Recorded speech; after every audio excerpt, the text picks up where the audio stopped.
好，呢個咧就係個主人廁所，咁咧就呢個有兩道門嘅，就方便由出邊入嚟又得，呢邊入嚟得，咁咧就唔使爭廁所咯。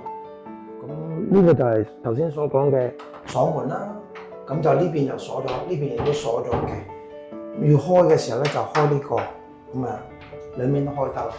哦，就係咁樣樣設計嘅。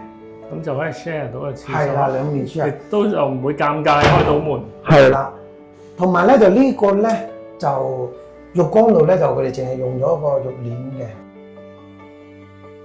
我哋專登加咗個呢個咧，就係個既係擋水亦係扶手。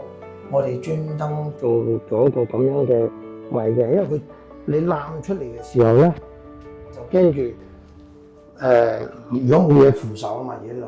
咁啊變咗呢度就係一個扶手咯，亦擋水。係啦，亦都係擋水。個浴簾咧就喺呢度，咁就唔會啲門框就會俾水濕到咯。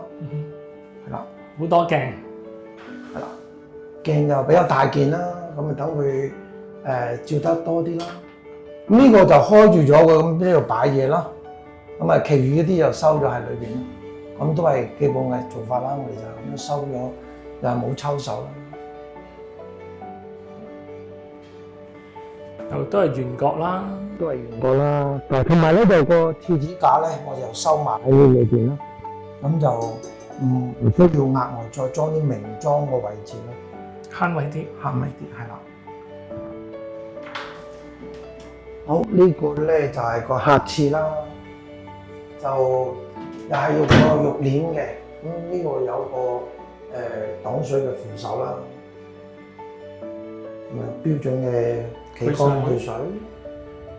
咦？呢個位斜啲嘅喎，同頭先。係啊，呢個去水都值得講下。呢個咧就係我設計嘅，咁就佢亦都好容易去到水。如果有頭髮嘅時候咧，就會喺上面嗰度打滾嘅，就唔會整濕個去水咯。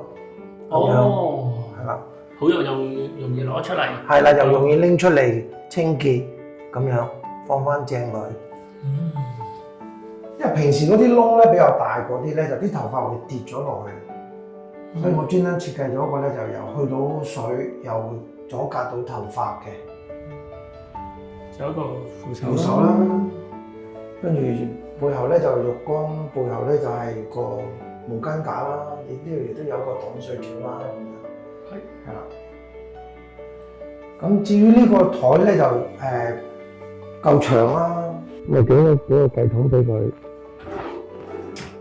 咁啊都係暗藏嘅廁紙架啦。